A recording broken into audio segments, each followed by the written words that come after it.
Jumbo cucumber নতুন জাতের এই শশার একটির ওজন হচ্ছে 1 থেকে 5 কেজি পর্যন্ত, যা চাষ হচ্ছে নাটোরের লালপুর উপজেলায়।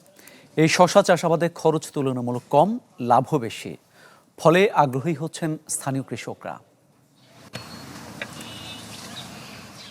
বিস্তীর্ণ শশা ক্ষেত মাচায় বড় বড় শশা ঝুলছে নেট দিয়ে বাঁধা। লাউয়ের মতো বিশাল আকৃতি আর ওজন এক একটি 1 থেকে 5 কেজি। নাটোরের লালপুর উপজেলার টিটিয়া গ্রামে এমন ব্যতিক্রমী শশা চাষ করে চমক দেখিয়েছেন তরুণ উদ্যোক্তা আশরাফুল ইসলাম। আশাবাদ 20,000 টাকা দিয়ে শুরু করা তার এই উদ্যোগ থেকে আয় হবে 2 লাখ টাকা। যদি এক একটা শশার 2 কেজি করেও ধরি অ্যাভারেজ, তাও 1500 কেজির মতো শশা। এখানে প্রায় যদি বর্তমান কাঁচা শশা বিক্রি করে লাখ টাকার উপরে বিক্রি হবে। তার মানে আমরা 33 শতক জমিতে অনায়াসেই আমরা শশা 2 লক্ষ টাকা শশা বিক্রি করতে পারবো।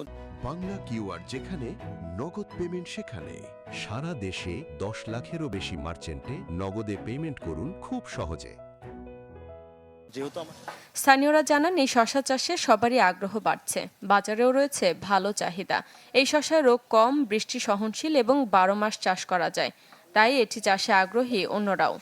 4-5 কেজি ওজনের শশা হয়, তে আসছে বহুত জায়গার থেকে দেখতে। আমরা দেখছি বহুত কষ্ট করে ফলটা ফুটাইছি আমরা। নতুন উদ্যোক্তা হিসাবে আমি এটা চাষ করার জন্য চেষ্টা করব সামনে।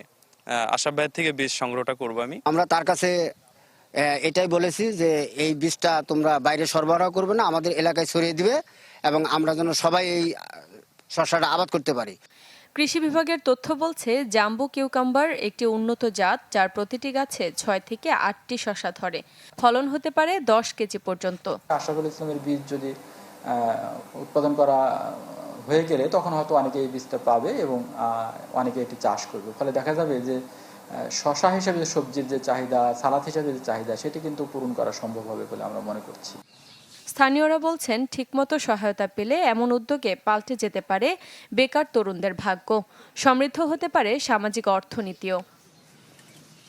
Desk report, channel 24।